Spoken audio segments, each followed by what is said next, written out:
Последният крал на Бавария.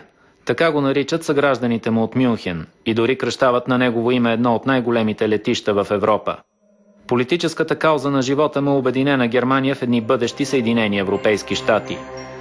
А през 1988 година диктаторът Тодор Живков е готов да му повери съдбата на комунистическия режим в България и, разбира се, собственото си оцеляване във властта. Кой е този доверен политически приятел на диктатора в Западна Европа? Колкото и невероятно да звучи, това е ястребът антикомунист Франц Йозеф Штраус. Министър-председател на най-богатата германска провинция Бавария и спътник в ловните приключения на правоверния комунист Тодор Живков. Или както го нарича самият Живков, мой личен уважаван приятел. В края на септември 1988 Штраус идва в България за нова ловджийска авантюра. Тя се оказва и последният лов в живота му. Преследването на диви прасета обаче остава в сянката на тайните разговори между Тодор Живков и Франц Йозеф Штраус. В залеза на политическата си кариера българският ръководител прави сензационно предложение на баварския премиер. Es war eher von Schiffkopf ein Werben den Politiker Strauß vollends in der Situation, die ich geschildert habe, dass einen Türöffner nach Europa gesucht hat. Genau dies hat uns gesagt, ich werde den Warschauer Pakt verlassen, ich werde RGW und Comecon verlassen. Ich meine nicht engere Zusammenarbeit, ich möchte den Weg nach Europa gehen und möchte mein Land in die EU führen. Фридрих Вилхелм Ротенпилер е свидетел на тайните сондажи във Воден, ловната резиденция на Живков край Разград. Тогава той е сред близките сътрудници на премиера Штраус. В днешното правителство на Бавария доктор Ротенпилер е министър на науката, изследванията и изкуството. Историята за последния лов на Франц Йозеф Штраус е разказ за приятелството на двама европейски консерватори и за пътя, който намират един към друг от двата противоположни полюса на политическия спектър във времената на студената война. Единият е крайно ляв комунистически диктатор, а другият водач на най-консервативната част от западногерманската десница. В тяхното приятелство се оглеждат последните 15 години от тоталитарния режим в България, както и някои от големите въпроси за края на режима. Дали Живков наистина е бил готов за сензационен завой във външната политика? Или просто е разигравал ключов ход от двойната си игра с Запада и с последния съветски лидер Михаил Горбачов?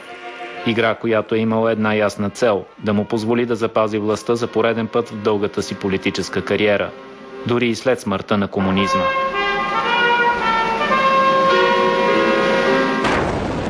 Берлин. Стената. Грозният паметник на студената война разделял Европа повече от четвърт век.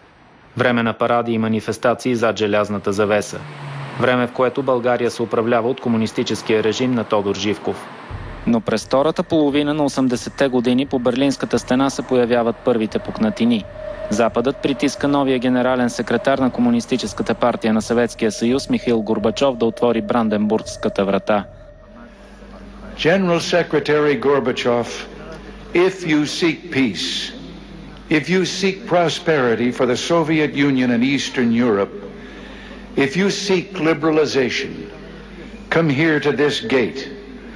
Mr. Gorbachev, open this gate. Mr. Gorbachev, tear down this wall. Само 29 месеца след знаменитата реч на президента Рейган, Бранденбургската врата е отворена. През есента на 1989 година Берлинската стена рухва. Тя повлича със себе си червените диктатури, докарани в източна Европа на долата на съветските танкове в края на Втората световна война. The East is turning to the West. 150 years after the Communist Manifesto, communism has manifestly failed. Фалитът на комунистическия манифест разкъсва желязната завеса, спусната над източна Европа. Съветският съюз е в финансов колапс и губи студената война. Идва краят на зоните за влияние, договорени през февруари 1945 в Ялта. Пометени са сделките на съветския диктатор Сталин с американския президент Рузвелт и британския премиер Чърчил за следвоенното разделение на Стария континент. Последният лидер на Съветския съюз Михаил Горбачов спира парите за цяла Източна Европа, включително и за най-привилегирования режим, този в България. А това означава край за 35-годишното управление на Тодор Живков. Той така и не успява да спечели политическото доверие на Горбачов. Новите фаворити на Кремъл в София са вице-премиерът Андрей Луканов и външният министър Петър Младенов.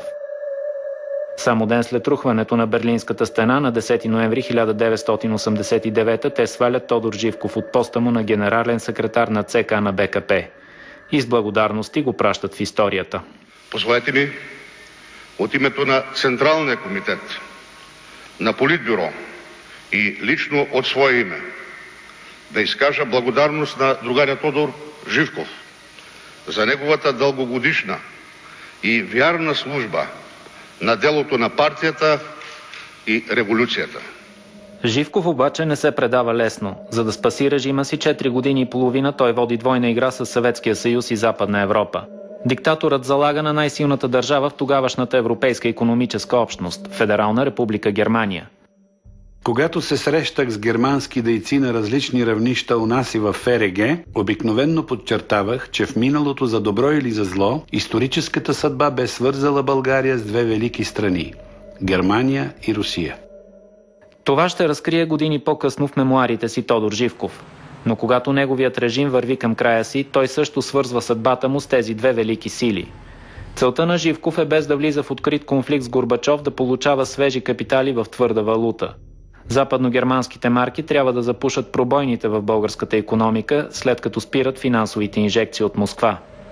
Сред най-задълбочените познавачи на двойната игра, която води Живков, е доцент Искра Баева от Софийския университет Свети Климент Охридски. Отношението му с Горбачов са изключително напрегнати и бих казала, че и двамата изпитват неприязън и подозрение един срещу друг. И двамата са неискрени в своите срещи, имат няколко срещи и въпреки, че на пръв поглед са много любезни и си правят комплименти, по същество това е една сложна игра с скрити козове и от страна на Горбачов и от страна на Тодор Живков. Тоест, вие смятате, че двойната игра, която води Тодор Живков с Горбачов и с Запада, е елемент от неговата стратегия за лично оцеляване във властта? Без всякакво съмнение. Той е шампион в умението да оцелява при всякаква ситуация. И е почти сигурен, че и този път ще оцелее. Затова в края на 1988 година си подава оставката, като един пробен жест, да провери как ще реагират. Всъщност тази оставка на 9 ноември изваждат и на 10-я предлагат да се гласуват. Именно тази оставка от една година преди това. Но той е бил убеден, че ще успее и този път да се справи. Но нещата глобално се променят в цяла Източна Европа и не мисля, че е имал какъвто и да било шанс. Както се вижда, и неговите наследници нямат какъвто и да било шанс да се утвърдят при започналите промени, защото света се променя, България излиза от системата, а неговите наследници в ръководството на БКП са част от системата. И затова така бързо ги помитат събитията. В играта за оцеляване Тодор Живков разчита на добрите си дипломатически връзки с Западна Германия. Те са изграждани повече от десетилетие, а ключовият му партньор в Федералната република Франц Йозеф Штраус може би знае най-добре кои политически и бизнес лостове да натисне, за да му помогне.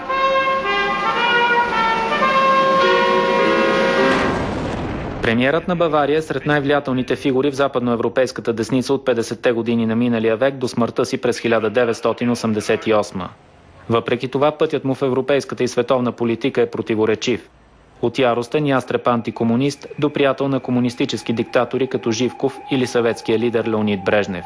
И дори финансов спасител на режима на Ерих Хонекер в Източна Германия. Штраус е може би единственият западен лидер, гостувал на албанския диктатор Енвер Ходжа.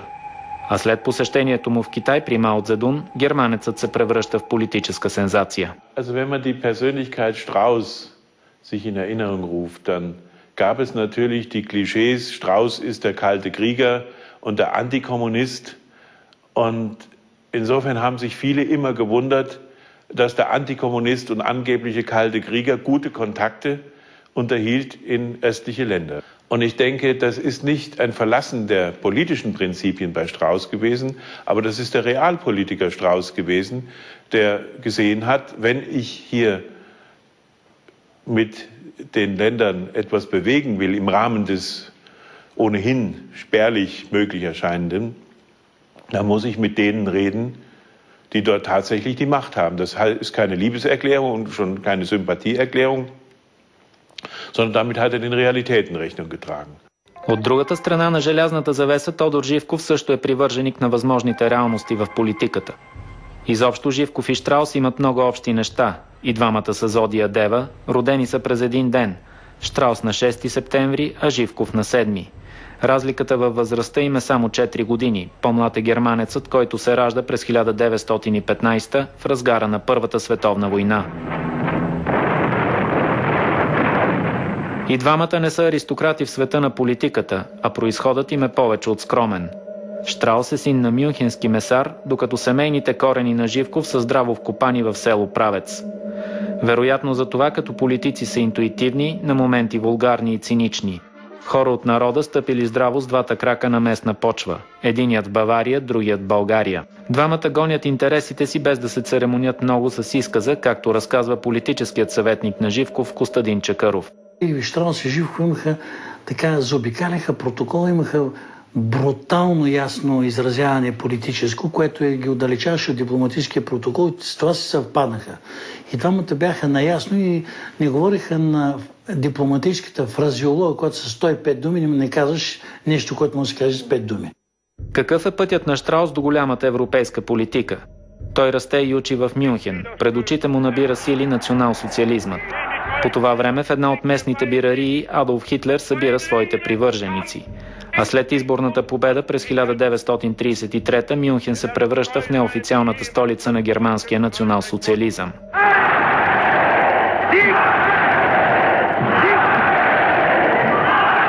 Съвсем естествено е тоталитарната идеология да не подмине младия Щраус.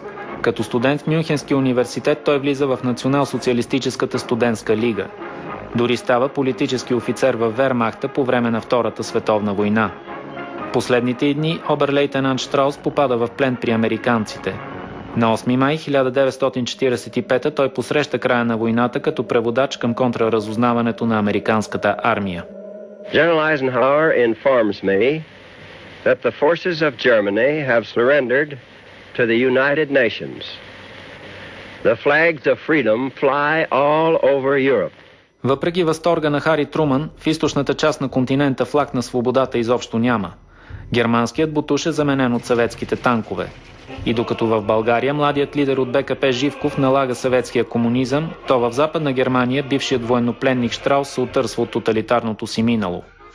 Той активно се включва в организационното изграждане на Баварския християн-социален съюз. Това е партията, която заедно с Християн-демократическия съюз на Конрад Аденауер в останалите западни провинции формират след военната германска десница. В голямата политика Щраус влиза през 1953 като министър за специални поръчения във второто правителство на Аденауер, а по-късно отговаря и за ядрените въпроси. 1956 е важна година в политическите биографии както на Живков, така и на Щраус. В България се провежда априлският пленум на БКП. С него Тодор Живков окончателно взема партийната и държавна власт в свои ръце. Есента на същата година Франц Йозеф Щраус поема военното министерство и изграждането на новата германска армия – Бундесвера. В началото на студената война да си част от кабинета на канцлера Аденауер е нещо, което се цени високо от съюзниците в НАТО. In my country, the name Adenauer has come to symbolize the determination of the German people to remain strong and free. Години по-късно самият Щраус ще бъде наричан силният мъж на Европа, заради желанието му да види обединени не само Германия, но и целия континент. И заради политическия проект Съединени Европейски щати, за който работи. Въпреки че е най-младият военен министър за времето си, Франц Йозеф Щраус бързо се налага в световната политика с образа на ястреб антикомунист. Той влиза в открита игра на нерви с Съветския съюз и без колебания организира съвместни маневри на Бундесвера и американските войски под носа на Червената армия, разположена по границите на ГДР и Чехословакия. През лятото на 1961 Щраус дори се опитва да убеди американския президент Джон Кенеди и съветниците му, че е време за политическа офанзива, която да завърши издаването на право на самоопределение не само на ГДР, но и на Полша, Чехословакия, Унгария, България и Румъния. Западът трябва да е готов за гражданска война в Германия, предупреждава Щраус в Съединените щати. Същата 1961 година той застава начело на Християн-социалния съюз в Бавария. Партията, която ще води до края на дните си. Кариерата му на военен министър обаче завършва скоро. През 1962 Щраус подава оставка заради скандал с писание Шпигел. След 4 години той се завръща в голямата политика като финансов министър. Това е последният и най-висок пост, който той заема на национално ниво. През 1969 Щраус напуска финансовото министерство. Тогава социал-демократът и бивш кмет на Западен Берлин Вили Брандт печели канцлерския пост. Християн-демократите и Баварският християн-социален съюз излизат в опозиция. Канцлерът Брандт налага нова външна политика на сближаване с Съветския съюз и комунистическия лагер. Нейните резултати се оказват дългосрочни, каквито са преките наблюдения на доктор Тошко Тошков, личен преводач на Тодор Живков от немски език. Всичките тези промяни, които станаха в Източна Европа, не са на последно място и резултат от новата източна политика, която Вили Брандт наложи в отношенията на Западна Германия към източноевропейските страни и тяхната тактика за разлагане на социалистическите страни отвътре изглежда, че се оказа до голяма степен правилна и те, независимо от това, кое правителство беше начело на държавата, тая политика се провеждаше неотклонно.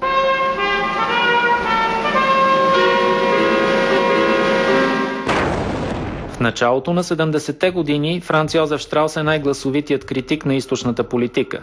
Именно тя обаче води до приятелството му с комунистическия лидер Живков. До 1973 България и Западна Германия все още не са установили дипломатически отношения. Това прави невъзможно официална среща между двамата. В резултат на източната политика България и Западна Германия разрешават проблема с дипломатическите отношения. Другият резултат е планираното за 1975 първо посещение на Тодор Живков в Федералната република. Така на 24 ноември той е посрещнат там от президента Валтер Шел и от новия канцлер социал-демократ Хелмут Шмидт.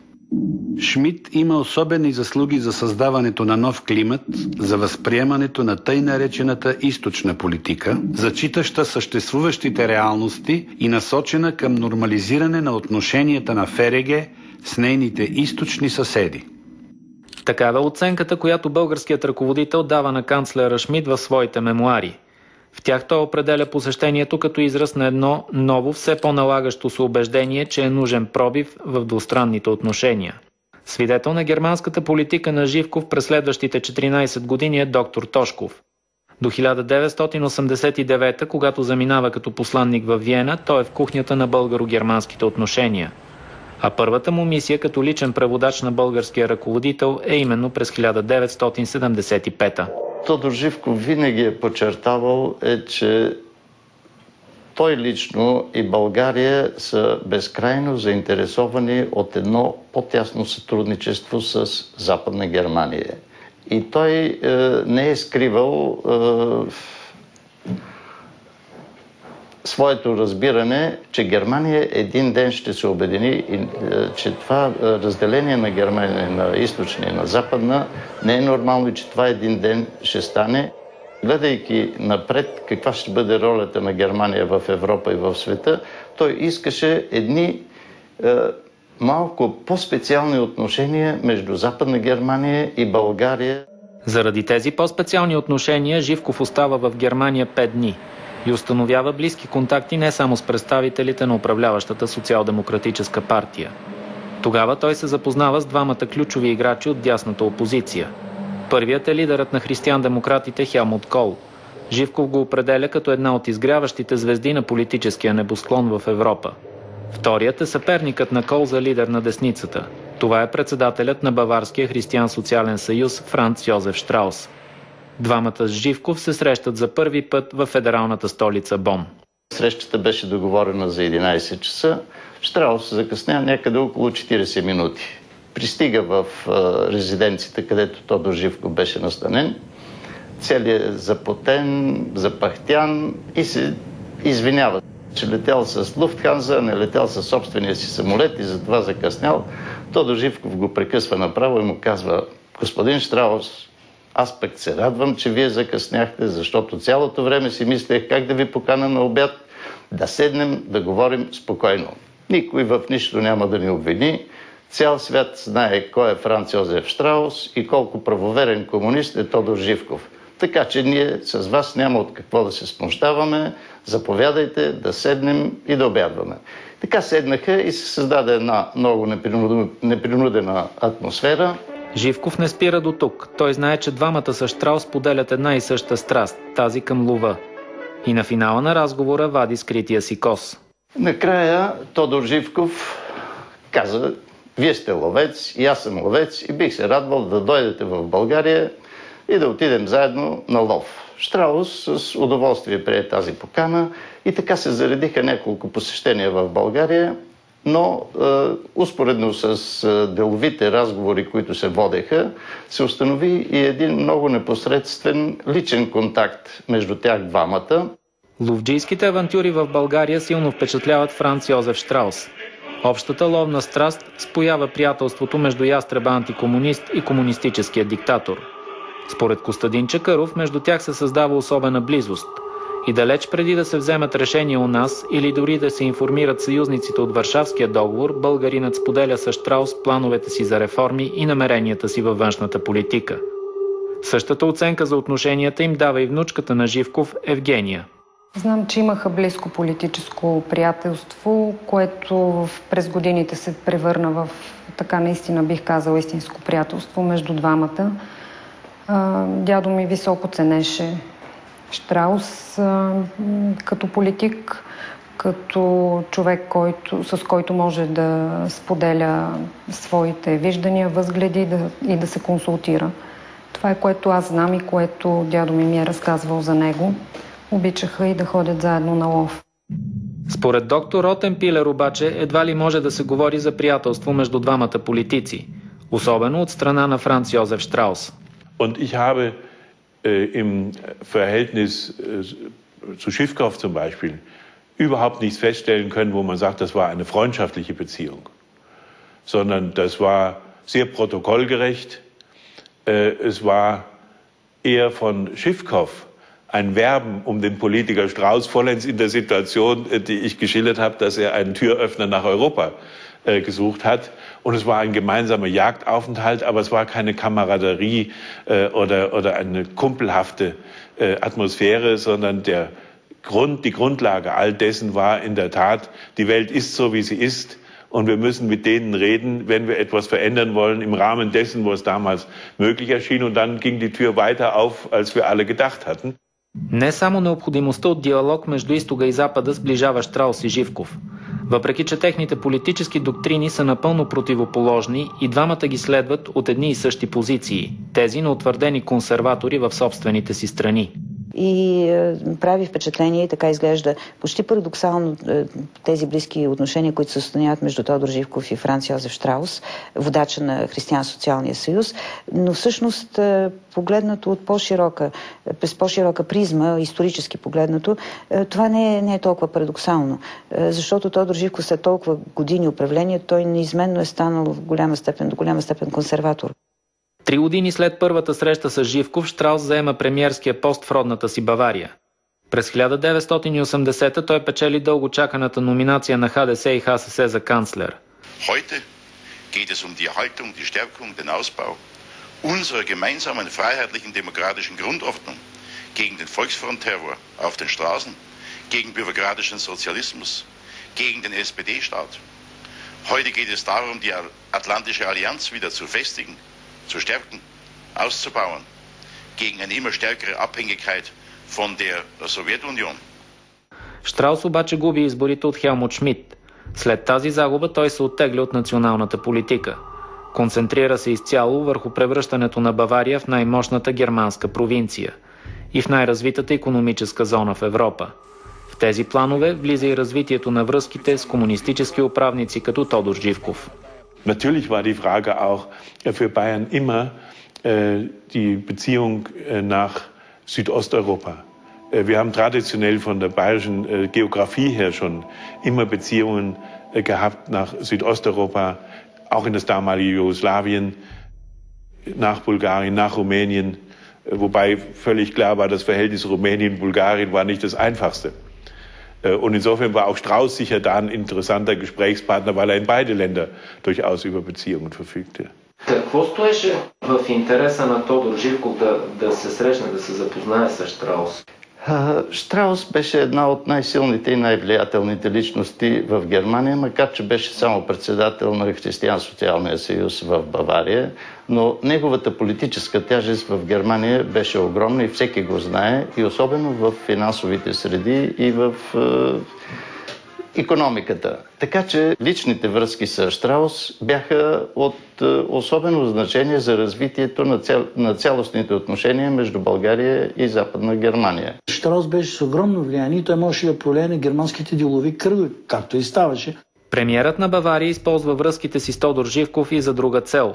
В годините на студената война отношенията на Запада с Съветския съюз понякога са крайно напрегнати, а прекият диалог изглежда невъзможен. Затова в голямата игра влизат посредниците, такива като Штраус и Живков. В други по-непринудени разговори Штраус винаги е споделял, че той има интерес от развитие на контакти и провеждане на разговори с Тодор Живков, и заради това, понеже България е най-верният съюзник на Съветския съюз, и те знаят, че всичко, което България получава като информация, отива и до Съветския съюз, а за тях развитието на отношенията с Съветския съюз са много важни и те търсят най-различни пътища, за да се доберат до по-тесни контакти и с съветското ръководство. Когато Франц Йозеф Штраус се запознава с Тодор Живков, комунистическият режим у нас е в разцвета си и ще блести с най-парадния си блясък още 10 години. Гаранти за стабилността на режима са страховитата държавна сигурност и воденият от Съветския съюз Варшавски договор. Икономиката се управлява според правилата на СИВ, Съвета за икономическа взаимопомощ на страните от комунистическия лагер. Човешките права не се спазват, но и няма особена съпротива срещу нарушаването им. Тодор Живков е в най-зрелите си години като политик, надхвърлил е 60-те и е пълновластен господар на ситуацията в България. Навън с политическата си приспособимост е спечелил изключителното доверие на господаря на Кремъл Леонид Брежнев.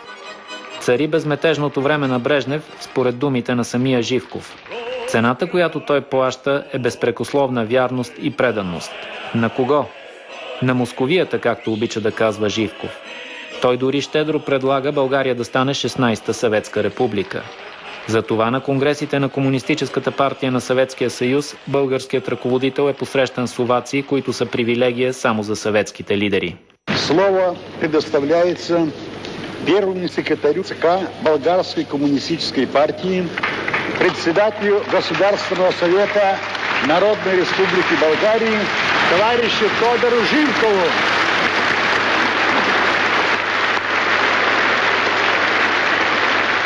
Скъпи съветски братя и сестри, щастливи сме, че можем да ви предадем горещите боеви поздрави, дълбокото уважение и обичта на Централния комитет на Българската комунистическа партия, на българските комунисти, на целия български народ, вашия неизменно верен брат и съратник.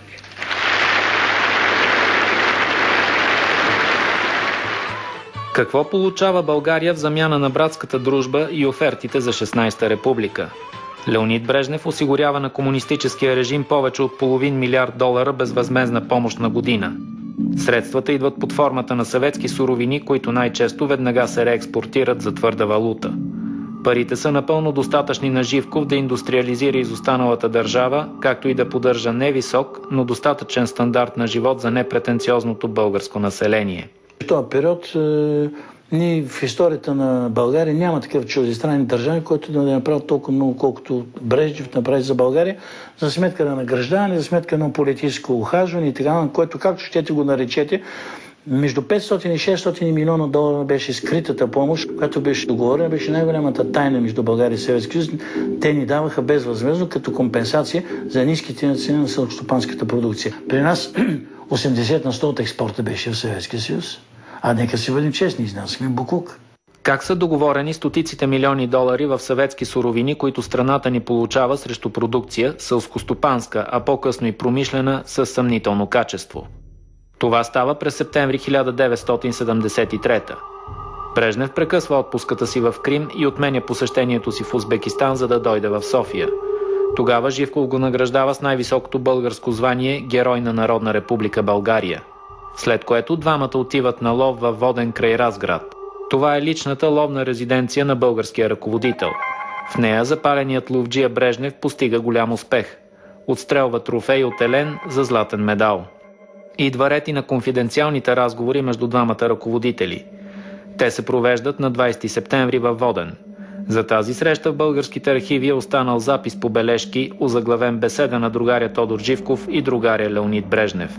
Ето как Живков излага исканията си.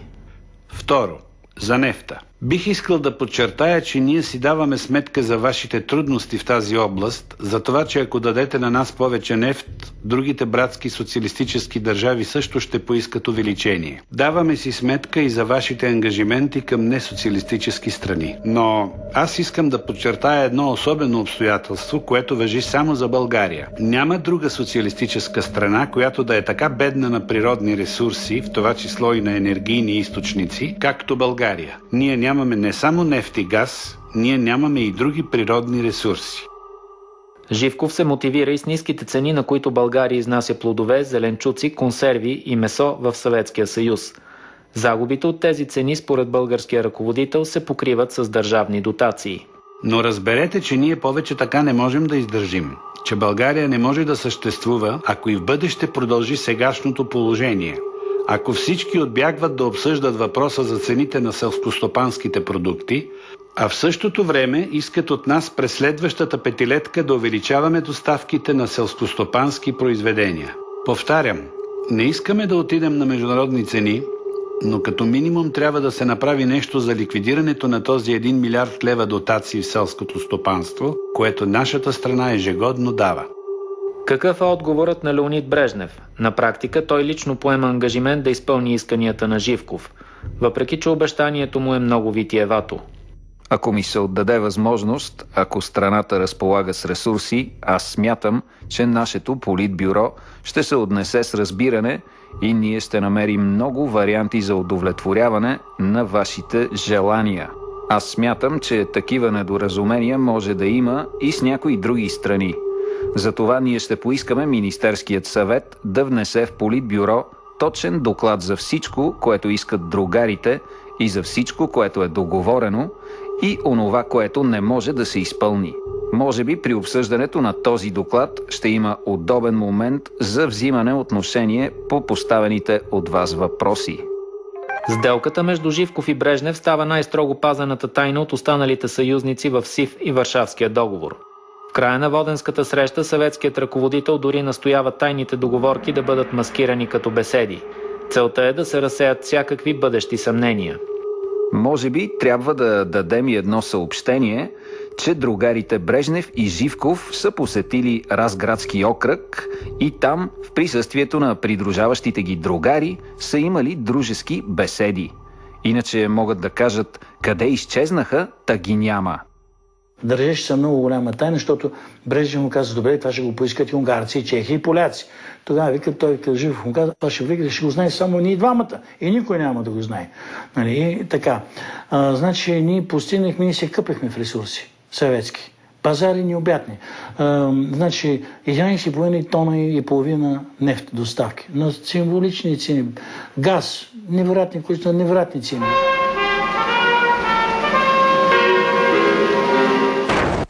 В края на 70-те години Живков смята, че напълно е спечелил доверието на Брежнев. Той преценява, че ръцете му са развързани за по-самостоятелни действия.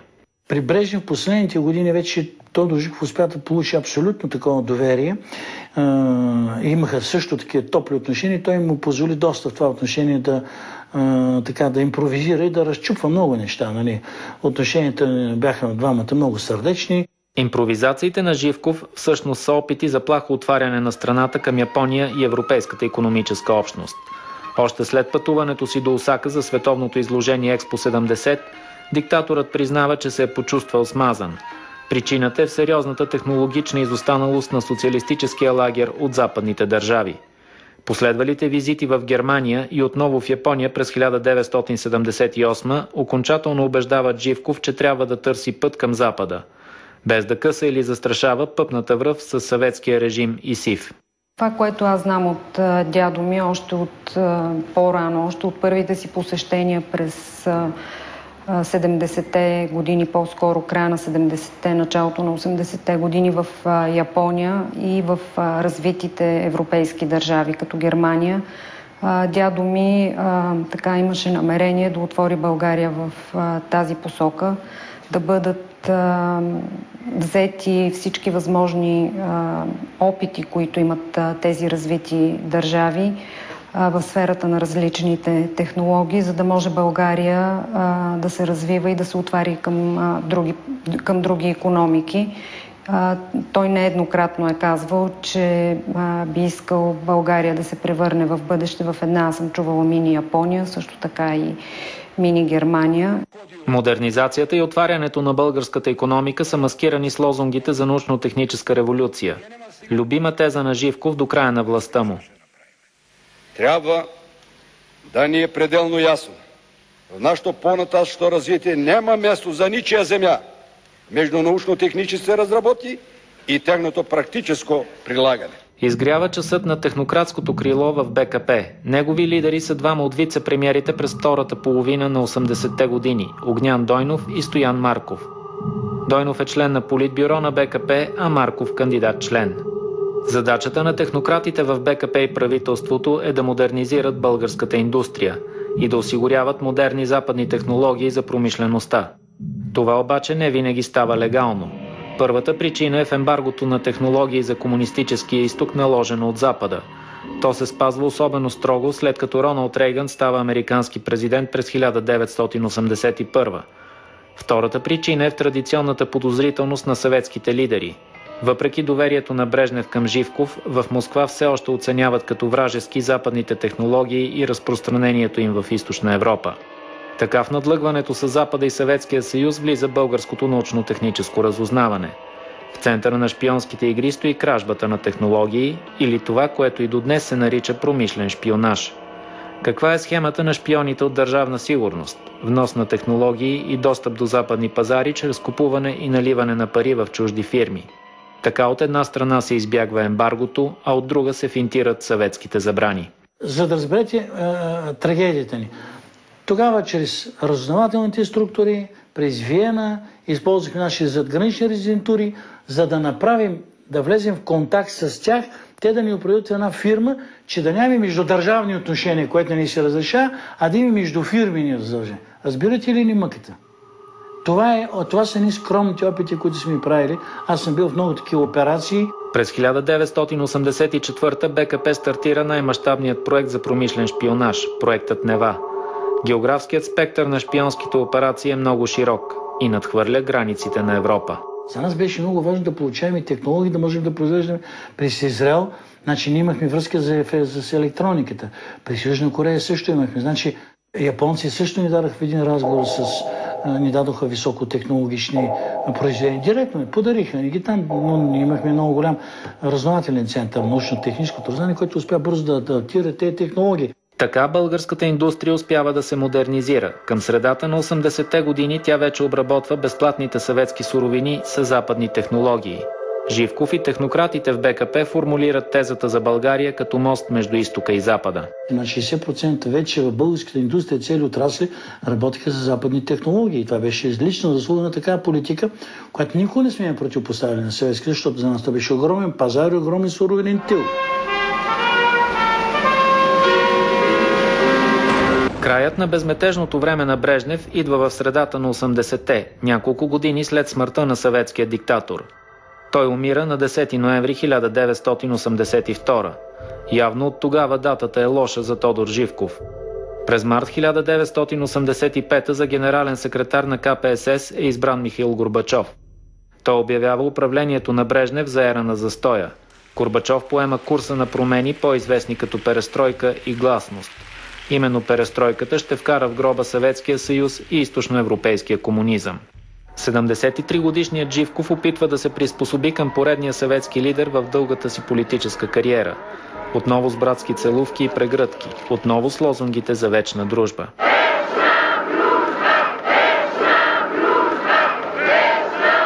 Перестройката бързо е побългарена в преустройство, а гласността изобщо няма нужда от превод. Тя обаче някак си се пропуска от режима на Живков. Защо ли? Вторият ключов елемент от промените е пряко свързан с свободата на словото и спазването на човешките права. Особено в контекста на така наречения възродителен процес за смяна на имената на българските турци.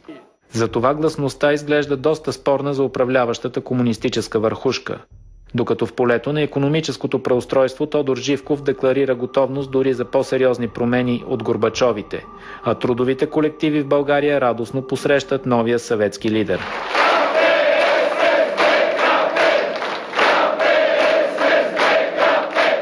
Михаил Горбачов пък предава топлите интернационални чувства на съветските хора. Дорогие товарищи, сърдечно приветствую вас. Горбачов е избрал именно България от страните в социалистическия лагер за първото си пътуване като генерален секретар. През октомври 1985 в Софийския завод за металорежещи машини той лично уверява, че България и Съветският съюз ще продължат да вървят ръка за ръка. Отговорът на Живков е още по-категоричен. Нека пребъде във вековете чистата, нерушима и свята дружба между Българската комунистическа партия и Комунистическата партия на Съветския съюз.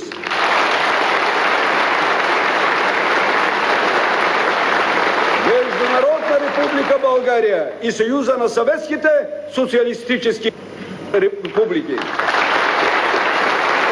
Между нашите два братски народа. На политическата сцена изглежда, че старата лисица Живков пак е спечелил доверието на поредния съветски лидер. Така ли е зад кулисите? Горбачов е възприеман и в Съветския съюз и в света като млад лидер.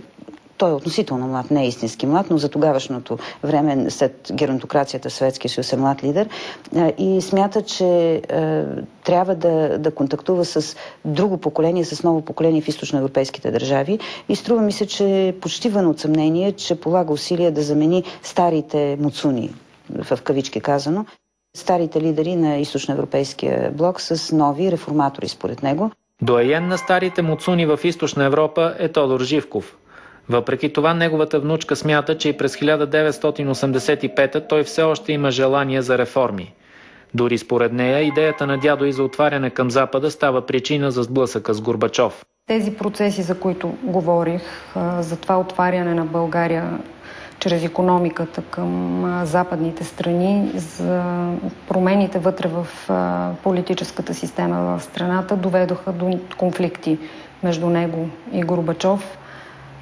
Също така през този период България така може да се каже, че позагуби привилегированото си положение, което имаше по отношение на контактите си в сферата на търговията, на икономиката и на обмена със Съветския съюз. Първият задкулисен трус е през юни 1985. Причината е в писмо от 27 страници, озаглавено съображения за някои основни проблеми в развитието на реалния социализъм.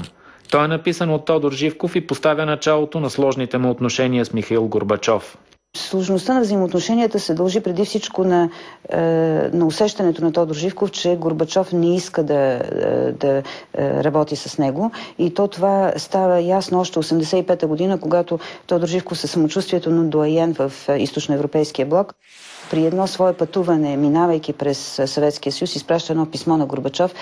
Той е току-що станал генерален секретар на ЦК на КПСС, едно писмо, в което го съветва. Съветва го да погледнат по-внимателно китайския модел, че от китайския модел има какво да се научи, на което Горбачов реагира доста остро. Някъде април-май озря една идея той да напише едно писмо до Горбачов. Написахме писмо, в което той издиктува някои основни тези. Емил Христов беше леко му скоро почина и аз така започнахме. Го направихме някъде до юни-юли. Той се връщаше от Китай, изпратих го в Москва, за да го даде на Горбачов. В това писмо буквално изхлипахме, каквото щете, нали, изстенахме. Живко писа Дрояро Горбачов. Малка страна сме. Ние не можем да бъдем инициатори на големи промени. На нас се гледа с подозрение. Информация, която се получава в ЦК и при вас, е на заинтересовани, на користни лица и така нататък. Ние живеем в условия на феодална система.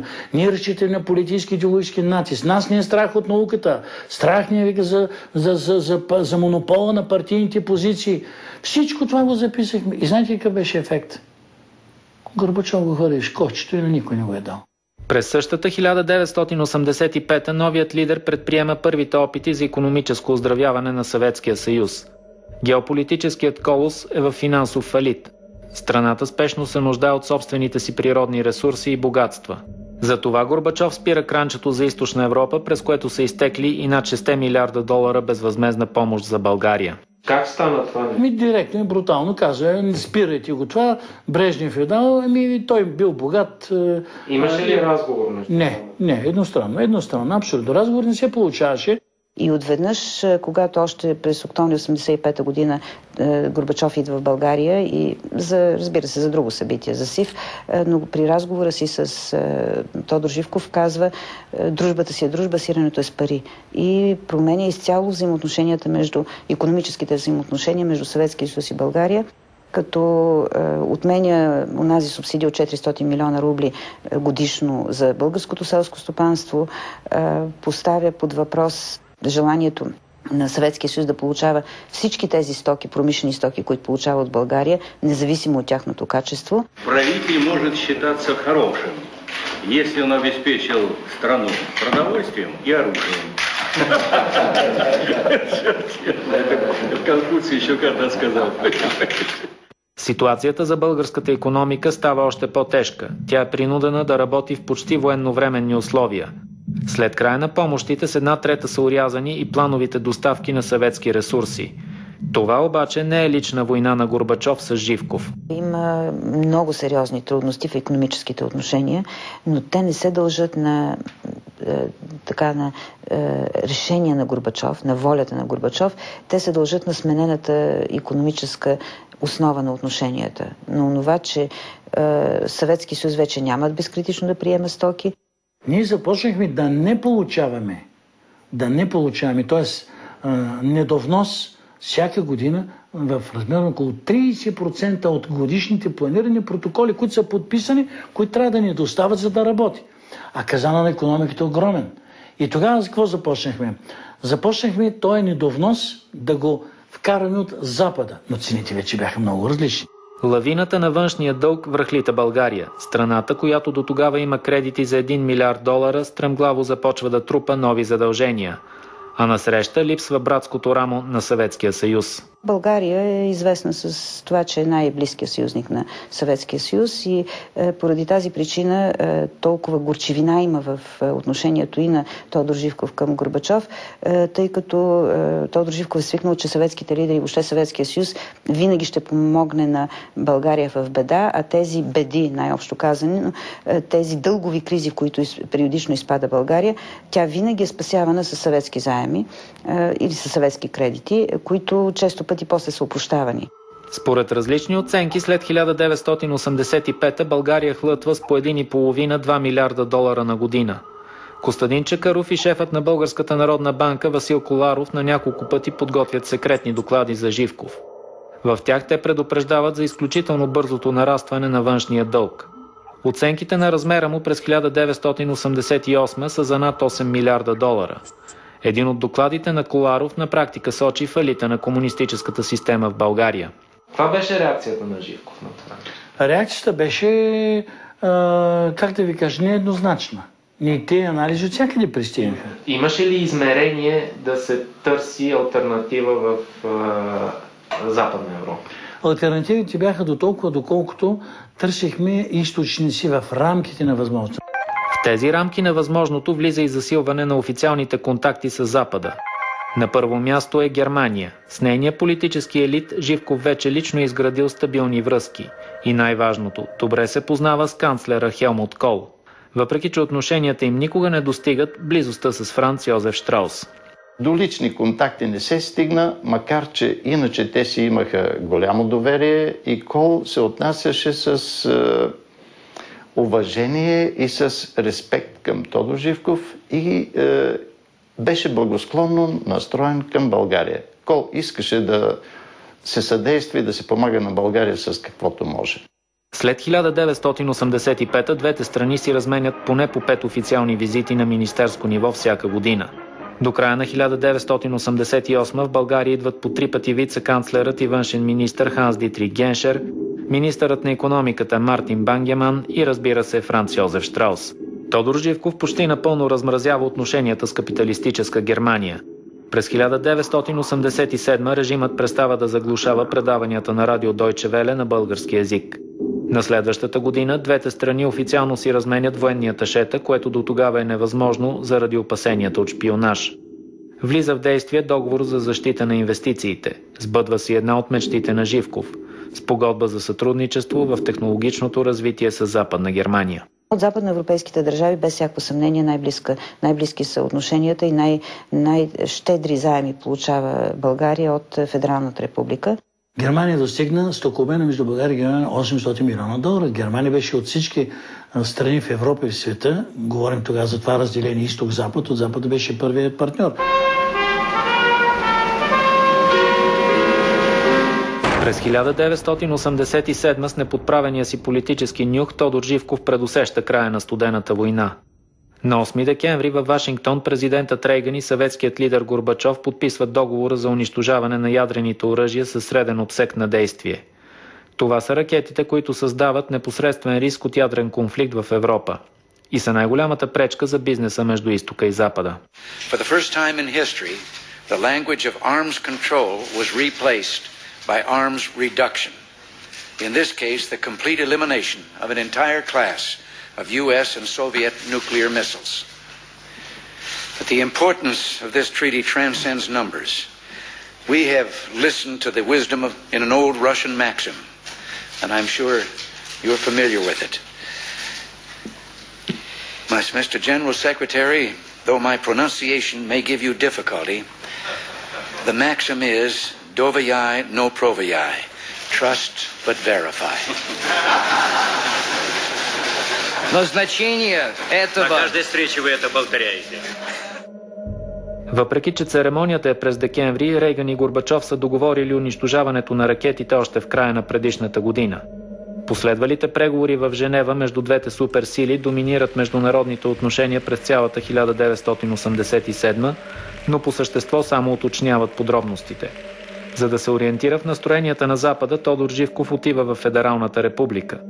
По време на официалното си посещение от 2 до 6 юни старата лисица търси по-изгодни позиции в новата ситуация. На 2 юни българският правителствен самолет каца на летището край столицата Бон. Там делегацията очаква вице-канцлерът Ханс Дитрих Геншер. В Бон федералният президент Рихард фон Вайдзекер посреща Живков с шеги за времето. Много се радвам да ви видя, господин президент. Извинявам за лошото време, извинявам се много. Това е полезно, вероятно, това да но нашето настроение е слънчево. В вила Хамършмит двамата държавници разговарят повече от час. Но по-важната за Живков среща предстои. Тя е с канцлера Хелмут Кол. Господин федерален канцлер, най-напред искам да изкажа сърдечна благодарност за поканата, която ми отправите да посета вашата страна. Благодаря за вниманието, за гостоприемството, което ми се оказва. Какво се случва зад фасадата от официалности? Канцлерът е наясно, че българският лидер е дошъл в Бон, за да опипа почвата. Ето какво разказва в мемуарите си Тодор Живков. Някак неочаквано Кол вметна. От доста време аз уверявам моите западни партньори, че при сегашното състояние на нещата в Европа, първият, който ще посети Бон, ще бъде господин Живков. След това двамата продължават с горещата тема за ракетите със среден обсек. От нея Живков преминава към сондажи за евентуалното ориентиране на България към Европейската икономическа общност. Извън Штраус, той разговарял ли е с други германски лидери по тази тема, по-тясно интегриране на България към Европейската икономическа общност? Доколкото си спомням, това е било тема на разговори с Кол при последните им срещи. Каква е реакцията на Хелмут Кол? Живков я описва в мемуарите си. Другият основен фактор, разгледан в нашия разговор, се отнасяше до това, какви възможности съществуват в социалистическите страни за отваряне в областта на икономиката. Кол не направи дори намек за човешките права, като условие за да се разгърнат икономическите връзки.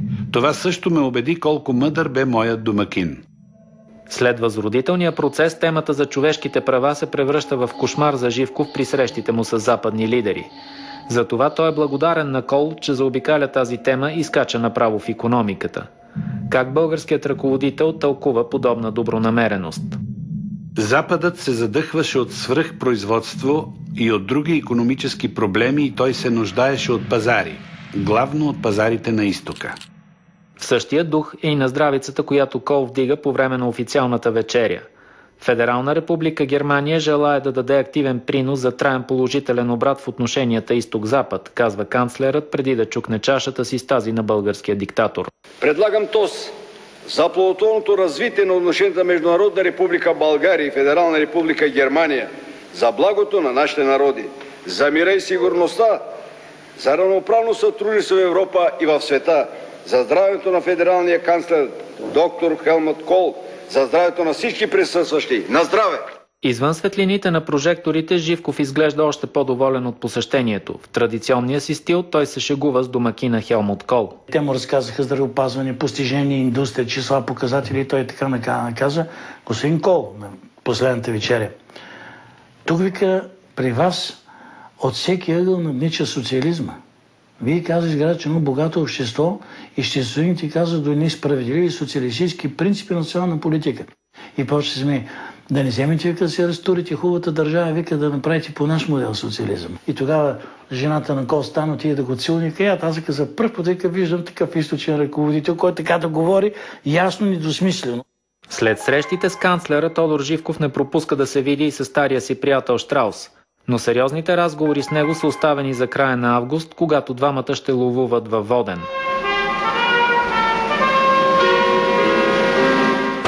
Няколко седмици след завръщането си от Германия, Живков споделя с внучката си Жени, че подготвя радикални реформи и либерализация на пазара. Те са продължение на промяната от 1 януари 1987. Тогава влиза в сила нов правилник за стопанската дейност. Той отменя централното планиране и въвежда така нареченото самоуправление в държавните предприятия. Следващите промени са подготвени за края на юли. На 28 и 29 юли се провежда пленумът на БКП, който остава в историята с приемането на така наречената юлска концепция на Тодор Живков. Преди въпросния юлски пленум през 1987 година той ми разказа за намеренията си в по-личен план, това, което смята да изложи на въпросния пленум. Може би да е било месец преди пленума.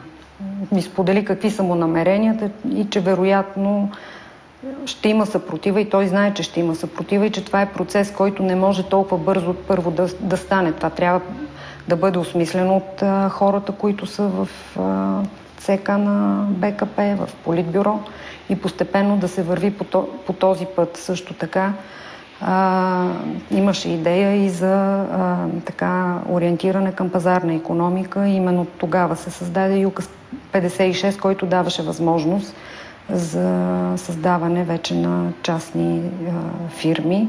Съществува обаче и друга версия. Дали юлската концепция наистина е израз на желанието на Живков за промени? Или е само нов ход в играта му с Михаил Горбачов?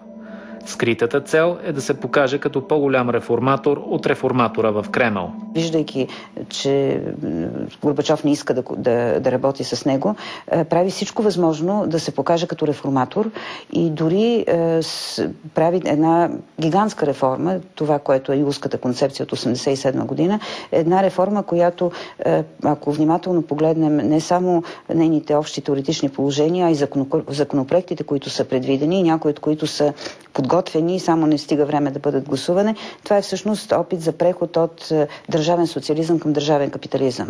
Заедно с икономическите промени Тодор Живков планира и политически. Те напомнят китайския модел на Дън Сяопин. Той е един от малкото световни лидери, на които диктаторът искрено се възхищава. Българо-китайската дружба има отдавнашни корени. Известни са взаимното уважение и симпатия между нашите народи. Дън дирижира прехода към пазарен социализъм в Китай, без официално да заема ръководната позиция в Комунистическата партия. През юли 1987 75-годишният Живков също смята, че е дошло време да напусне партийната си позиция. За политическа промяна вътре в България той започна да говори открито още през 1987 година и в неговото изказване по време на юлския пленум. Това мога да го кажа категорично, защото преди това той обясни на мен какви са неговите намерения. Той смяташе, че трябва да бъде отделена партията от държавата, да няма толкова тясно обвързване на комунистическата партия с държавното управление и че трябва ръководството на партията тогава да не бъде обвързано с държавното ръководство. Трябваше да се разделят поста генерален секретар от поста председател на Държавния съвет. Той съвместяваше и двата, като неговата идея беше да бъде избран друг генерален секретар на Българската комунистическа партия в бъдеще, да бъде подготвен такъв човек. Според внучката му, Живков планира оттеглянето си като лидер на БКП за края на следващата 1988 година. Но преди тази промяна му предстои още работа. Трябва да се закрепи сриващият се жизнен стандарт, да се покрие недостигът от твърда валута. За целта са необходими свежи пари в западна валута. През 1983, когато бившата Германска демократична република е на ръба на фалита, спасението идва от Франц Йозеф Штраус. Ловният приятел на Живков отпуска на източно-германския ръководител Ерих Хонекер заем от 3 милиарда западно-германски марки. По-късно заради този кредит премиерът на Бавария търпи много критики, че изкуствено е продължил живота на банкротиралата ГДР.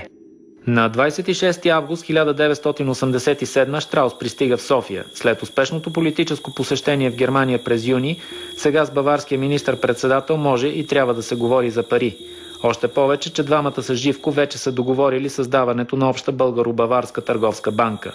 След официалните срещи в столицата, домакинът и гостът му поемат към Воден. Този път баварският премиер води със себе си още един запален ловджия. Штраус пристигна в България с сина си по време на едно от посещенията. Това е Макс, големият син на Франц Йозеф Штраус. След като пристигат във Воден, Живков казва на местните егери: "Вие знаете какво да направите, за да си убие Елен." И не дава повече указания. А и няма нужда. Нали точно там преди почти 3 петилетки Брежнев е ударил Елена, донесъл на българския режим съветски нефт и газ за милиарди долари. Сега кесията трябва да развържат баварските банки. Вероятно за това Макс Штраус си тръгва с трофей от благороден Елен, по-голям от рекорда на Германия.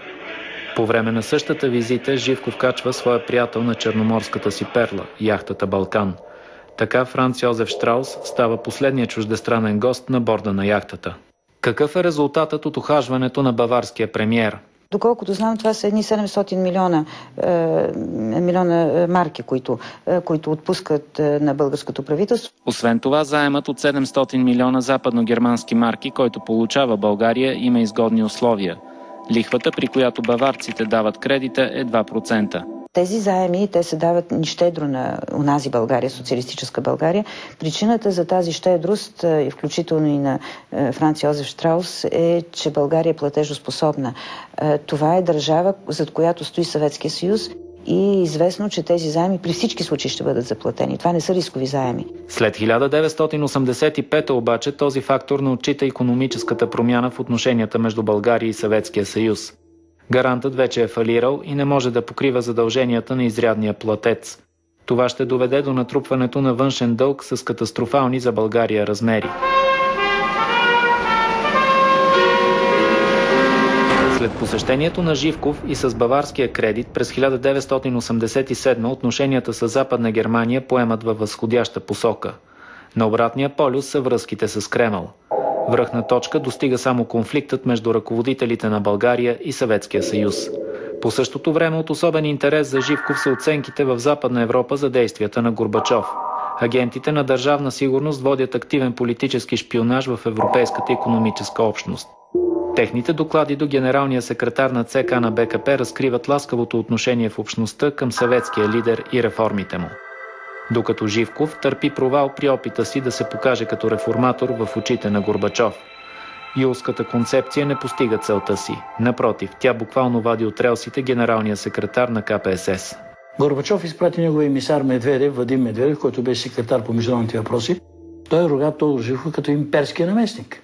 Че ние зарязваме партията, че ние прогонваме партийните кадри. Така че Горбачов, заедно изтъквайки, че уж общоевропейски, дом общоевропейски ценности, той беше един международен измамник. В този период, когато навън, на Запада, за да се хареса, говореше нова ценностна система и така нататък, а тук ругаеше като каруцар. Ами значи повече ленинизъм, повече комунизъм, повече социализъм, американци са ненадежни партньори, империализъм и така нататък. Това говореше до 89-та година. И ние бяхме ту напред, ту назад. На кое да повярваме?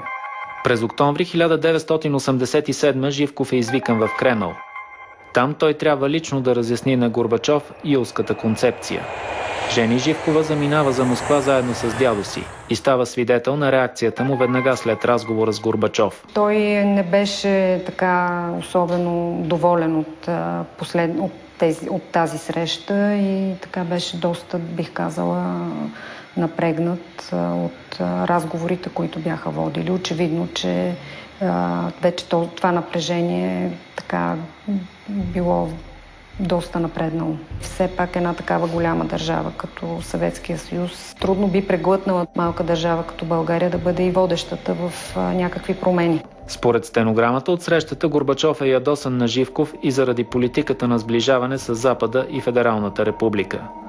Без следа от дипломатичен тон, съветският лидер показва съмненията си за завой във външната политика на София. Във вашето обкръжение има хора, които смятат, че трябва да се вземат технологии от ФРГ, от Запада.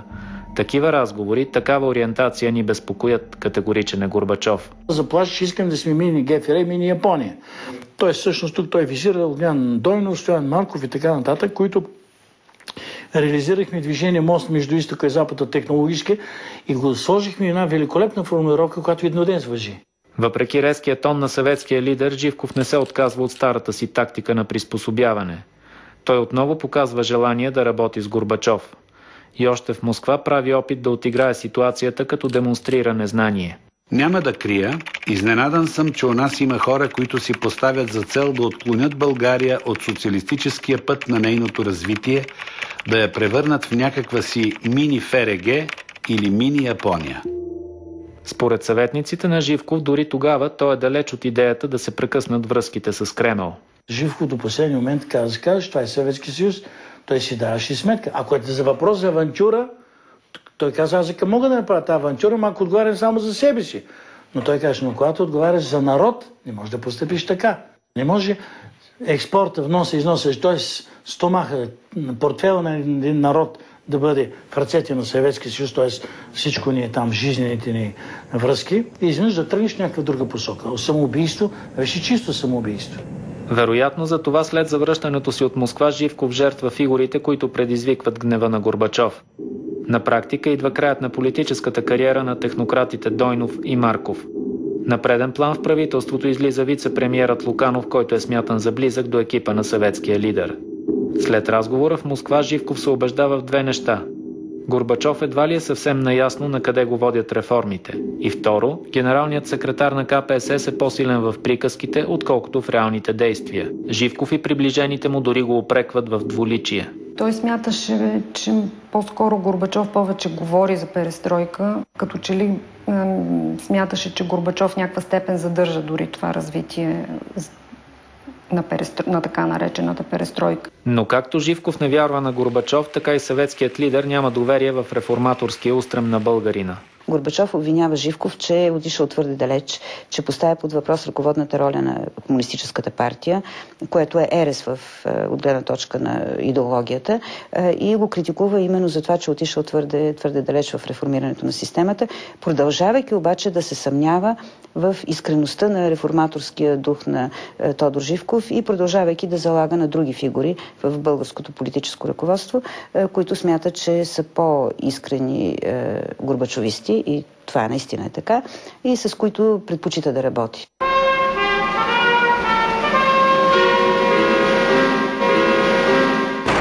Напрегнатите срещи на Живков с Горбачов са в пълен контраст с официалните обеди, давани по това време в чест на Франц Йозеф Щраус. На тях българският ръководител отново показва най-добрата си политическа форма. Падат рамките на строгия протокол. Живков дори се шегува, както преди години, в компанията на Леонид Брежнев. Непринудените сцени се разиграват в дом номер 2 на резиденция Бояна. Тодор Живков и Щраус бяха всъщност домакините на обяда и там присъстваха хората, които придружаваха Щраус, а от българска страна цялото политбюро и сигурно имаше и някои други министри, но стоят Щраус и Тодор Живков и си говорят така, чисто човешки. По едно време Тодор Живков хваща Щраус под ръка и му казва: Щраус, виждаш ли всички тия млади ръководители на България, които са тук сега, гледат към моя стол и искат един ден да ме изместят и да ми седнат на стола. Щраус го хваща пък той от своя страна под ръка и му казва: да знаеш, че и при мен е същото. Баварският министър Ротенпилер разказва още по-цветна случка от знаменитите обеди на Живков и Щраус. Освен доверието между двамата, тя разкрива и нещо друго – страха на българските министри от техния лидер. Kamen die beiden zum Mittagstafel und da saßen einige Mitglieder des bulgarischen Kabinettes in der Runde und Живков hat referiert, was Strauß in diesem Vier-Augen-Gespräch zu ihm gesagt hatte. Und hat referiert, Strauß hat gesagt, diese machtgierige Funktionärsklicke hat das fleißige bulgarische Volk nicht verdient. Und mehrere Äußerungen so in dieser Art. Und dann hat Живков in die Runde seiner Minister geblickt, so gezeigt und jeden angeschaut und gesagt: meine Herren, dieses Gericht ist über Sie ergangen. Und nach meinem Eindruck haben die Minister das nicht sehr lustig gefunden. Und dann hat Живков ein spitzbübisches Lächeln aufgesetzt und gesagt: mich kann Herr Strauß nicht gemeint haben, über mir ist nur der liebe Gott. Und während Живков das sagte, hatte Strauß seine Suppe gegessen und bei dem Wort über mir ist nur der liebe Gott hat er aufgeschaut und gesagt: gut zu wissen, Herr Живков, gut zu wissen. Es hatte eine heitere Note, aber es wurde deutlich, das Verhältnis des Diktators zu seinen Ministern mit dieser Wendung, dieses Gericht ist über sie gegangen. Es war nicht ganz ernst, es war aber auch nicht nur lustig. Da spiegelt sich etwas vom Atmosphärischen. Както в безметежното време на Брежнев, така и сега за Живков дори най-дребните забележки на госта му са закон за него. Нищо не трябва да смущава Щраус при разходките му в България. Auf einer früheren Reise nach Bulgarien war Strauß aufgefallen, zum Beispiel, dass eine traditionsreiche Kirche in Bulgarien in sehr schlechtem Zustand war. Und als wir kamen, wurde Strauß als erstes angeboten: wir haben die Kirche renoviert, wollen Sie sie sehen? Wir haben sie dann aber nicht besucht. Aber das zeigt die Vielfalt der Beziehungen und es zeigt eben auch, dass Hinweise von Strauß in vielen Bereichen durchaus aufgenommen wurden und dass man bestrebt war, ein gutes Klima zu schaffen und man das Gefühl hat, wenn Strauß an der Renovierung dieser Kirche liegt, dann wird die Kirche eben renoviertes, verbessertes Klima. През 1987 не само Тодор Живков прави сондажи за новата ситуация в Европа. В края на декември Щраус също опипва почвата, само че на изток. Той отива в Съветския съюз, за да разбере от първа ръка какво е бъдещето на комунизма. За разлика от Живков, Франц Йозеф Щраус е убеден в желанието на съветския лидер за истински промени. Той смята, че Горбачов е готов да ликвидира порочната комунистическа система. Тогава Щраус използва за първи път легендарната си фраза, че да се опитваш да реформираш комунизма е все едно да печеш снежни топки във фурна. Баварският премиер без заобикалки пита домакина си какво ще прави, ако се провали с реформите. Und daraufhin hat Gorbatschow gesagt, so hat mir Strauß erzählt, dann werden wir weitersehen. Und Strauß hatte an sich damit gerechnet, dass Gorbatschow sagen würde, Sie werden sehen, das wird erfolgreich sein. Und die Tatsache, dass er sagt, wir werden weitersehen, war für Strauß das Signal, Gorbatschow ist möglicherweise nicht nur ein Systemreformer, sondern auch ein Systemüberwinder, was sich dann herausgestellt hat. Und dieser Besuch in Moskau und dieses Gespräch mit Gorbatschow hatten seine Meinung sehr gefestigt. Er hat es auf den Satz gebracht, das Ende des Kommunismus ist eingeläutet. Es kann ein langes Ende sein, aber es ist ein Ende. Und für ihn war die zweite Folgerung daraus, das hat für die Teilung Europas und die Teilung Deutschlands große Folgewirkungen und eröffnet neue перспективен, diese Teilung zu überwinden. Към единна Европа, но на Запад гледа и Тодор Живков, без да отпуска политическата хватка на режима и без намек за демократични промени, но с лозунги за радикални реформи в икономиката и евентуално отваряне към пазарите на Европейската икономическа общност. На 25 юни 1988 общността и СИВ подписват декларация за взаимното си признаване. Сега ръцете на Живков са развързани за собствените му планове. За началото на есента е подготвен голям бизнес форум край Варна, третата среща на деловите среди от изтока и запада. Нейни организатори са българското правителство и така нареченият Виенски клуб. Виенският клуб е част от една от най-влиятелните организации, които стоят в сянка, но активно работят за създаването на Европейския съюз. Това е Европейската кръгла маса на индустриалците.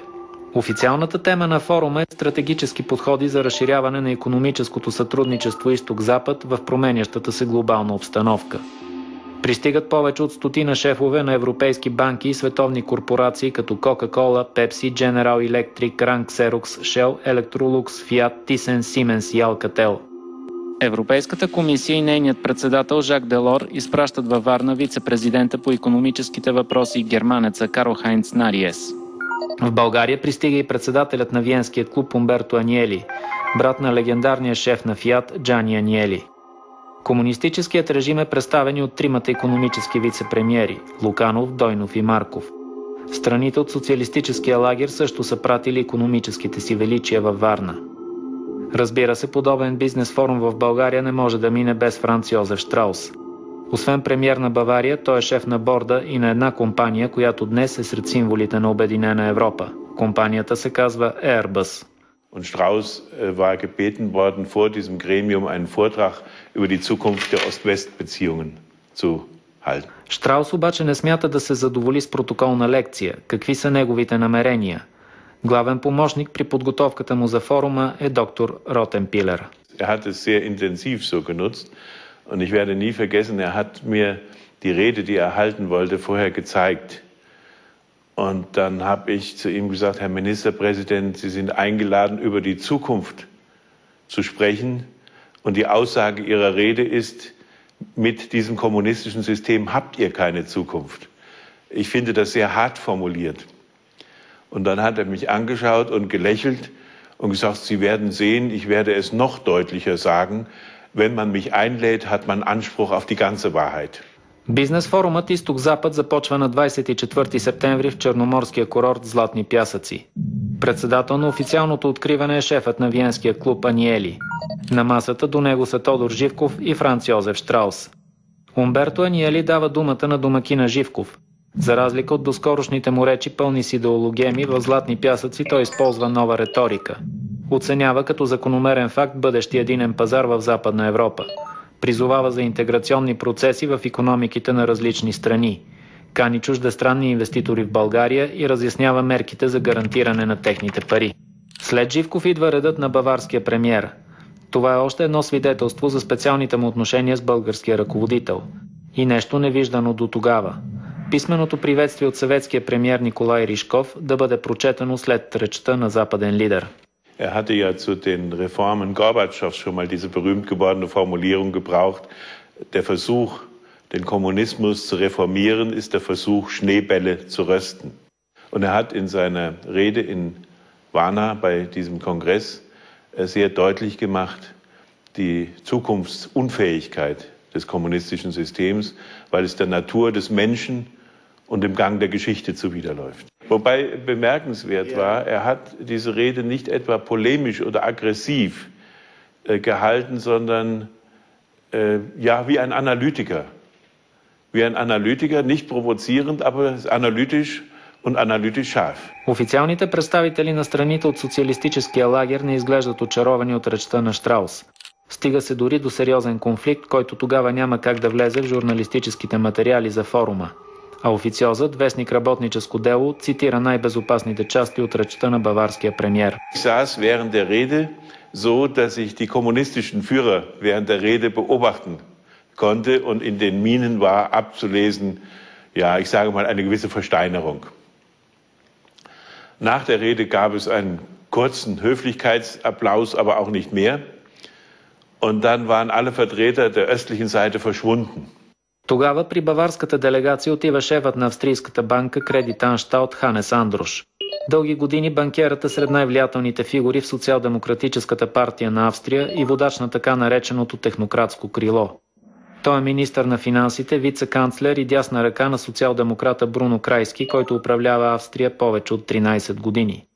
След скандал заради конфликт на интереси, Ханес Андрош напуска правителството и оглавява Кредит Анщалт. Като генерален директор на банката, австриецът участва във Варненската среща и обвинява Франц Йозеф Штраус, че е предизвикал криза. Und es kam zu uns der frühere österreichische Finanzminister und damalige Chef der Kreditanstalt in Österreich, der CA, das war Hannes Androsch, kam sehr aufgeregt zu uns und hat gesagt, wisst ihr eigentlich, was ihr jetzt angerichtet habt?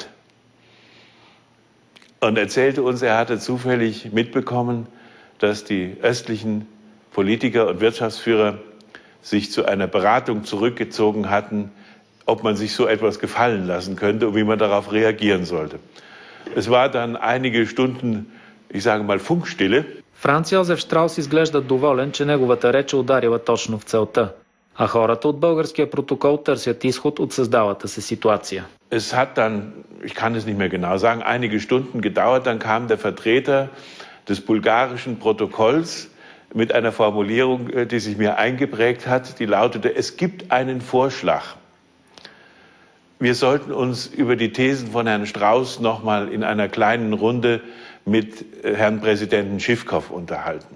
В по-тесния кръг на участниците от форума са включени така наречените силни играчи на деня, като шефа на Виенския клуб Аниели, вице-президента на Европейската комисия Нариес и влиятелния германски бизнесмен Отто Волф фон Амерунген. Schiffkov bat Strauß, zusammen mit ihm den Vorsitz in dieser Runde zu führen. Da war ich das erste Mal sehr überrascht. Und dann wurden die einleitenden Worte von Todor Schiffkov übersetzt. Und zu meiner völligen Überraschung hatten die etwa folgenden Wortlaut: Diplomaten, die um die Probleme herumreden, gibt es viele, aber wir brauchen Freunde, die uns die Wahrheit sagen, wie mein Freund Franz Josef Strauß. Sie können sich meine Verblüffung vorstellen. Wir waren immerhin noch im Jahr 1988, als noch niemand abgesehen hat, welche revolutionären Entwicklungen dann sehr stürmisch in Gang kommen würden. Für mich war das eine völlige Überraschung. Und dann hat Todor Schiffkov viele Reformvorschläge in dieser Runde erörtert, die alle um das Thema Eigeninitiative und Privatisierung kreisten. Ich habe ganz erstaunt zu einem seiner Mitarbeiter, der sehr gut Deutsch sprach, gesagt, wie wollt ihr das denn machen? Ihr habt doch die Planwirtschaft und die Prinzipien der kommunistischen Wirtschaft jetzt über so viele Jahrzehnte praktiziert und auch proklamiert. Und dann guckte der mich traurig an und hat gesagt, was sollen wir denn machen?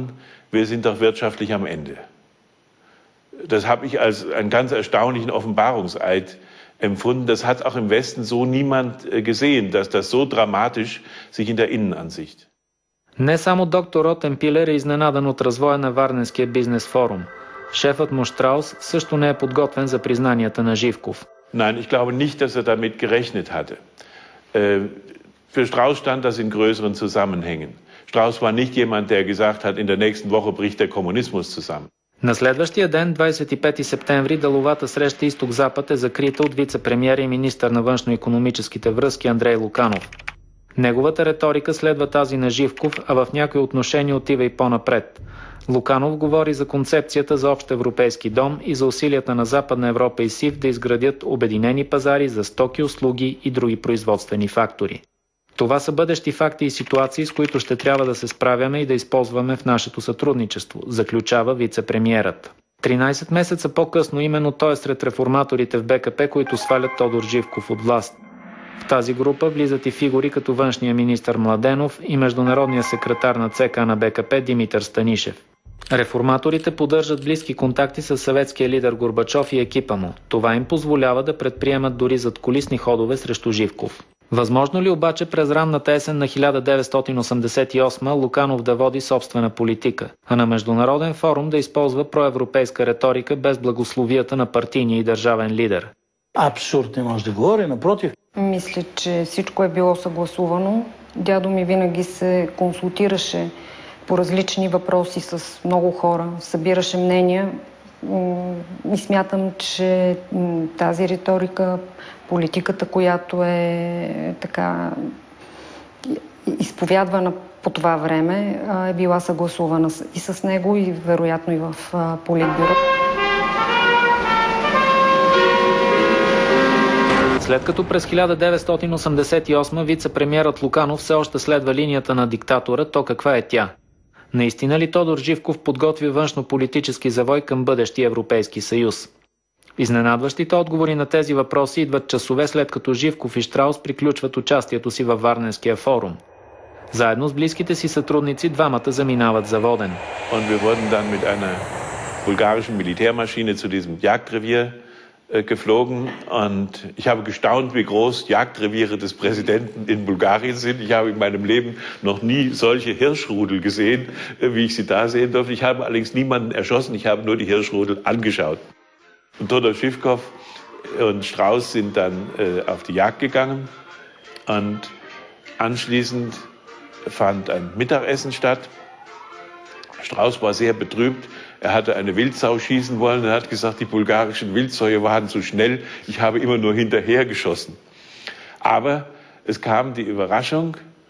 Der Živkov hielt eine Tischrede und es wurde übersetzt, was muss mein Land, was muss Bulgarien tun, um Mitglied der Europäischen Union zu werden. Und das hat in der Tat überrascht. Strauß hat dann gesagt, hier ist wohl etwas zu weitgehend übersetzt worden. Herr Präsident, Sie meinen sicher engere Zusammenarbeit. Und daraufhin hat Živkov unterstrichen und gesagt, nein, ich meine nicht engere Zusammenarbeit, ich möchte den Weg nach Europa gehen und möchte mein Land in die EU führen. Das war in der Tat eine wirkliche Überraschung.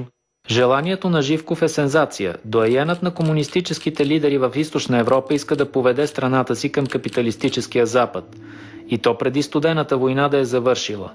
Искрен ли е българският ръководител или прави поредния ход в играта си за оцеляване, която води с Михаил Горбачов? Той по-скоро се опитвал да покаже в личен разговор личното си отношение на Щраус и това е било искреното му желание. Той го изразява тук, той последните години е доста, може би защото е по-възрастен и вече твърдо уверен във властта си, доста откровено говори пред на различни форуми, обикновено неофициални форуми и се изказва толкова критично за социализма и за социалистическата система, че определено мисля, че го е искал. Искал е България да бъде част от развития капиталистически свят, но е прагматик преди всичко, реалист и знае, че това не е възможно. Но не по-малък реалист в световната политика е Франц Йозеф Щраус. Едва ли Живков случайно споделя с него желанието си да поеме по пътя към Западна Европа. Баварският премиер приема политическото предизвикателство. Двамата с диктатора намират общ език по темата. Und dann haben die beiden in Jahren vorgerückten Politiker, Franz Josef Strauß und Todor Živkov, versucht, gemeinsam das Undenkbare, damals Undenkbare zu denken. Wie könnte das denn aussehen? Aus diesen Überlegungen ist dann aber keine Folge mehr entstanden. Es hat keine Wirkung mehr gehabt, weil genau eine Woche danach ist Strauß gestorben. В разговора с Щраус желанието на Живков за промени не свършва с влизането в Европейската икономическа общност. Той чертае мащабен външнополитически и военен завой. 3 години преди разпускането на Варшавския договор, Живков декларира, че иска да излезе от военната организация на комунистическия изток. Ich habe gehört, dass Todor Živkov später betont hat, auch öffentlich, er habe den Warschauer Pakt verlassen wollen, er habe RGW und Comecon verlassen wollen und Moskau habe ihn gehindert. Das erste kann ich bestätigen. Genau dies hat uns gesagt. Ich werde den Warschauer Pakt verlassen. Ich werde RGW und Comecon verlassen. Не мога да кажа конкретно дали наистина е смятал да напусне Варшавския договор и СИВ. Вероятно е така търсил възможностите, опипвал е почвата за нещо такова. Седмица след завръщането си от България, Франц Йозеф Щраус отново се впуска в ловна авантюра. Но този път не успява да я завърши. Премиерът е покосен от сърдечен удар, докато дебне диви животни заедно с баварския принц Йоханес Турн und Taxis в фамилните му гори. 2 дни по-късно, на 3 октомври 1988, министър-председателят умира без да дойде в съзнание. Франц Йозеф Щраус умира от сърдечен удар и някои свързват тази преумора и с лова в България, въобще с това пътуване. Той е обичал да лети с самолети, някои пъти да ги управлява самолетите, а това като че ли не е много добре за сърцето. След смъртта на Щраус, двойната игра на Живков с Горбачов става все по-трудна. Спират западните кредити за режима, дали защото вече го няма Щраус, дали защото самият Запад застава зад Горбачов. Сигналът за ясната подкрепа към съветския лидер идва от предпочитания външнополитически партньор на Живков – Германия.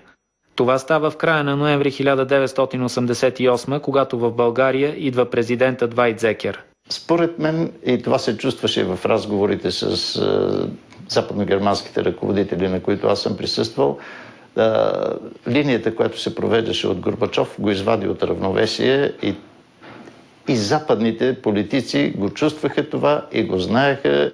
Вайдзекер беше в България и тогава ставаше въпрос за кредити и тогава на нас умишлено ни се отказваше кредит, защото знаеха, че по такъв начин те биха ни подкрепили, а България беше винаги изрядна като платец и на нас ни се отпускаха кредити без всякакви задръжки. Но когато вече политиката на Съветския съюз и в резултат на линията, провеждана от Горбачов, се промени, тогава и те спряха да бъдат благосклонни към нас. Така година преди да бъде свален от власт, Живков практически губи двойната игра с Горбачов. Пред Андрей Луканов и Петър Младенов е открит пътя към 10 ноември 1989. Искрено или не, желанието на диктатора да поеме по пътя към Европейския съюз изглежда невъзможно. Поне през 1988. Аз лично нямам никакви съмнения, че Тодор Живков е искал България да бъде част от тогава Европейската икономическа общност, защото тя функционира доста добре, въпреки всичките си проблеми, но същевременно, според мен, великолепно е знаел, че това не е възможно. Не е възможно нито от гледна точка на изтока, на източноевропейската организация, нито е възможно от гледна точка на самата Европейска икономическа общност. В онази система през 1988 година абсолютно никой, нито на Запад, нито на Изток, предполага, че само година по-късно студената война ще дойде, ще се приближи към своя край. С края на студената война си отива и режимът на Тодор Живков. Можеше ли приятелството му с Щраус да промени нещо, ако баварският премиер бе останал жив? Едва ли. Вярно е, че със смъртта му диктаторът губи силен финансов коз в играта с Михаил Горбачов. Вярно е също, че с погребението на Щраус са погребани и част от надеждите на Живков за политическо оцеляване. Но в края на 80-те години на 20 век тези български въпроси все още се решават в Москва, а приятелят на комунистическия диктатор е в Мюнхен. Това прави невъзможна сполуката на Тодор Живков по време на последния му голям политически лов.